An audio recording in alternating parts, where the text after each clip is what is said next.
曾經被譽為港片新希望嘅寒戰系列，殺咗個回馬槍。不過唔係萬眾期待嘅寒戰三，而係兩部前傳，寒戰1994同寒戰1995，而且呢兩部作品應該係同時拍攝嘅，可見出品方都想將風險成本降到最低。而寒戰三嘅難產似乎成為咗一個公開嘅秘密。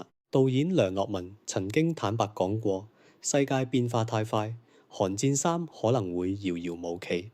直接拍攝寒戰三喺敘事同過審上都面臨巨大挑戰。巧合嘅係，電影爆出最新消息嘅前幾日，出咗單大新聞：紅磡崇安街光天化日之下，一幫人用咗個幾復古嘅招數，假裝追債，趁亂劫走咗73公斤、價值近1億港元嘅金條。件案破得仲快，警方當日拉人，當日起裝，乾淨利落。我刷到呢單新聞嘅第一反應係呢個劇本直接就可以拍電影啊！偽裝交易、同黨闖入、製造混亂、捲貨走人，標準嘅港產警匪片開場。如果再藝術加工一下，將金條換成衝鋒車，同5位警員，再將幕後黑手嘅層級向上提高幾級，牽扯出警隊高層、律政精英，甚至境外勢力。咦？呢個唔就係寒戰咩？冇錯，好多經典嘅港式警匪片，佢哋嘅靈感核心往往就係嚟自香港呢座城市嘅街頭巷尾、新聞頭條。佢哋並非完全虛構，而係帶住呢座城市嘅脈搏同呼吸。但係一個更尖銳嘅問題隨之而來：當現實依然精彩紛呈，點解根據現實改編嘅港式警匪電影喺內地市場睇落越嚟越疲軟？從掃毒3到潛行，再到金手指，大製作、大明星，但係屢屢遭遇票房同口碑嘅雙重滑鐵盧，觀眾似乎已經體驗咗警察捉賊、兄弟反目、街頭槍戰呢啲老套路。就喺呢個時候，寒戰1994同1995殺到，出品方安樂影業放棄咗直接續寫現代篇章，反而將鏡頭拉返去香港回歸前嘅關鍵年代。更引人注目嘅係郭富城、梁家輝、周潤發悉數回歸，仲加入古天樂等人為新人壓陣。呢個好似一場精心策劃嘅反撲。喺港式警匪片整體式微嘅寒冬入面，呢個最頂級嘅 IP 帶住最豪華嘅陣容，試圖殺返市場中心。咁呢場反撲究竟係一次絕地求生，定係另一種形式嘅炒冷飯？港式警匪電影到底仲有冇未來？要回答呢個問題，我哋首先要睇下港式警匪片點解會頹勢。數據唔會呃人，諗返幾年前，無雙攞到近13億票房，拆彈專家2同怒火重案亦都接連突破10億大關。嗰陣時大家都覺得港片到新出路，但係轉眼到咗2023年，情況急轉直下。古天樂、郭富城、劉青雲3大影帝坐鎮嘅《掃毒3人在天涯》，最終票房止步於2.85億。劉德華主演嘅《潛行》同梁朝偉、劉德華聯手嘅《金手指》，票房都分別係3.6億同5億左右徘徊，遠未達到預期。更加唔使講《風再起時》、《斷網》、《暗殺風暴》等片，票房更加慘淡。係演員唔得咩？啱啱相反，呢啲戲入面逼滿咗我哋熟悉嘅面孔。問題出喺配方上，有影評一針見血咁指出，呢啲電影陷入咗題材陳舊、老臉排列組合嘅怪圈。警察、黑幫、毒品、臥底、追車、爆炸呢啲元素被反覆排列組合，就好似一碟食咗好多嘅炒飯。就算廚師、導演換咗配料、明星加咗，但係底味同炒法，觀眾已經可以閉住眼背出嚟啦。更深層嘅原因係敘事核心嘅停滯同創作上嘅路徑依賴。過去港產警匪片嘅成功，好大程度上依賴於佢獨特嘅市井氣息、凌厲嘅剪接、火爆嘅動作場面，同埋對人性灰色地帶嘅探討。但係當呢種模式被不斷複製，而缺乏真正嘅情感共鳴同時代洞察嗰陣，佢就變成咗流水線上嘅標準件。觀眾喺度進步，佢哋唔再滿足於簡單嘅視覺刺激同套路化嘅證詞對立，佢哋需要更複雜嘅角色、更密嘅邏輯、更能映照當下現實嘅故事。與此同時，內地犯罪懸疑類型片卻喺度迅速崛起。此消彼長之下，傳統港式警匪片嘅優勢陣地正喺度被一點點蠶食。所以港式警匪片嘅頹勢唔係演員老咗，亦都唔係技術退步，而係觀眾嘅口味變咗。但係電影嘅配方仲未趕得切，或者話冇勇氣徹底革新。正係喺咁嘅背景下，寒戰系列嘅重啟顯得格外意味深長。寒戰系列之所以可以喺10幾年前突圍而出，正係因為佢跳咗出傳統警匪片嘅框架。佢唔拍街頭古惑仔，唔拍臥底血淚史，而係將鏡頭對準咗香港警隊，以至成個管治體系嘅最高層。佢探討嘅係制度、法治、權力、制衡同人性貪婪喺極端情況下嘅博弈。呢種辦公室政治加城市反恐嘅高概念設定，配搭郭富城同梁家輝教科書級嘅對峙戲，令觀眾眼前一亮。原來警匪片可以咁拍，亦都因為咁，《寒戰3》嘅難產成為一個公開嘅秘密。導演梁樂文曾經坦白講過，世界變化太快，《寒戰3》可能會遙遙無期。更有分析認為，原計劃嘅《寒戰3》劇情牽涉更深層嘅權力鬥爭同外部勢力介入，佢預設嘅戲劇衝突同香港近幾年嘅現實社會變遷產生咗某種微妙、令人尷尬嘅嘢，係藝術預言咗現實，定係現實令藝術變得敏感？呢個變成咗一筆糊塗帳，直接拍攝《寒戰3》喺敘事同過審上都面臨巨大挑戰。於是安樂影業嘅老闆江志強同導演梁樂文揀咗一條曲線救國嘅路，翻去過去講起源，拍攝《寒戰1994》同1995，將故事背景設定喺香港回歸前夕嘅動盪年代。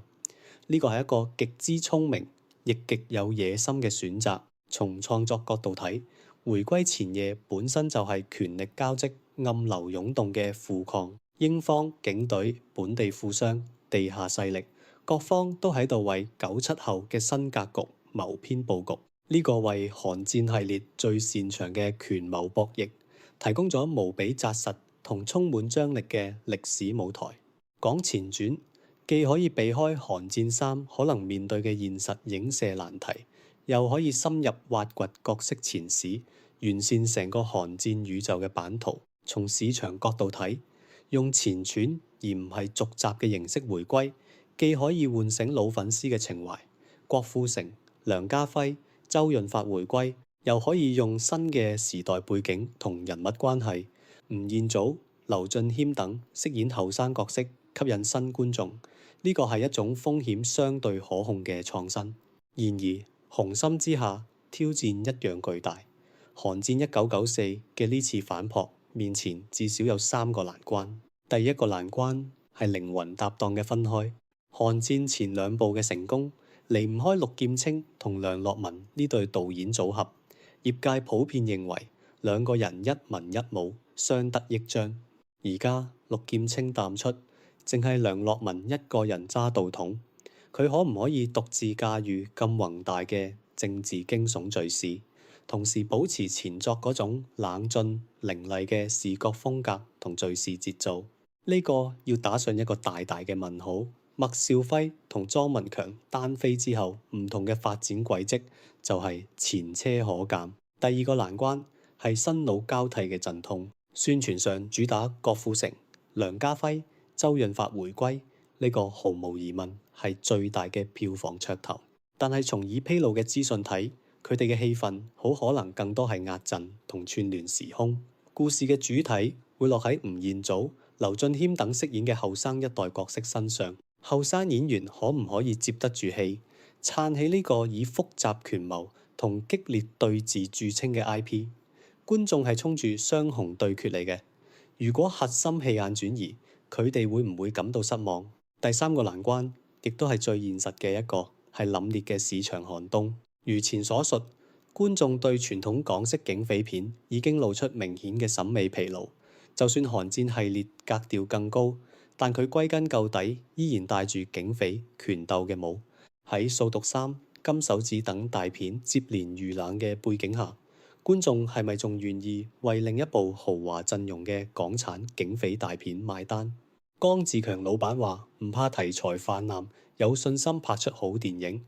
呢份信心需要電影本身極高嘅品質去兌現。所以《寒戰1994》面對嘅係一場帶住腳鐐跳舞嘅挑戰。佢必須喺延續系列精髓，例如高層權鬥、法治精神同緊湊敘事嘅同時，做出令人信服嘅創新，譬如更厚重嘅歷史質感、更複雜嘅人物群像、更國際化嘅格局等等。佢唔可以只係寒戰嘅復古版，而必須成為寒戰嘅昇華版。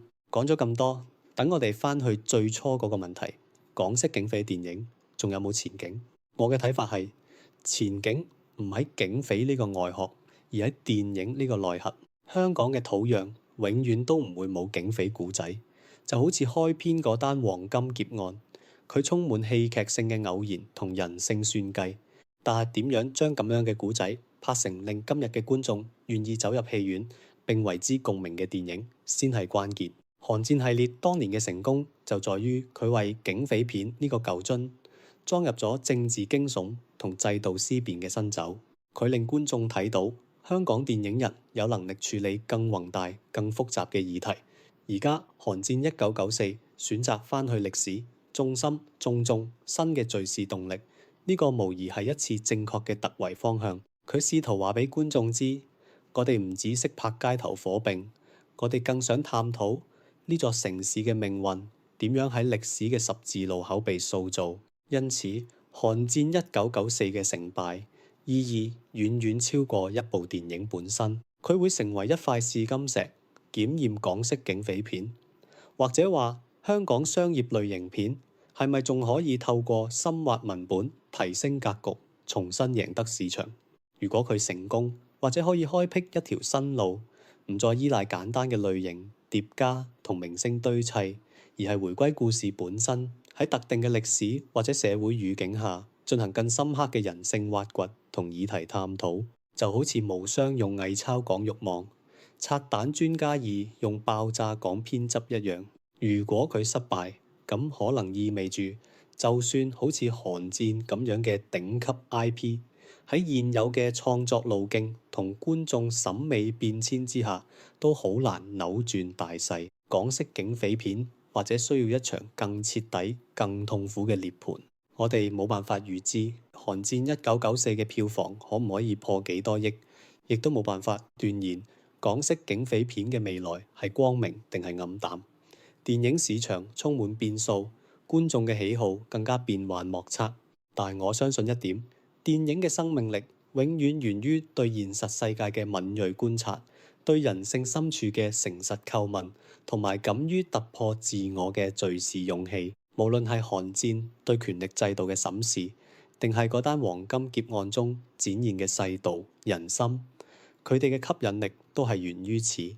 香港電影曾經以盡街過火、盡是癲狂嘅草根生命力征服觀眾，而家佢可能需要一種更沉靜、更深刻、更同時代脈搏同步嘅新瘋狂。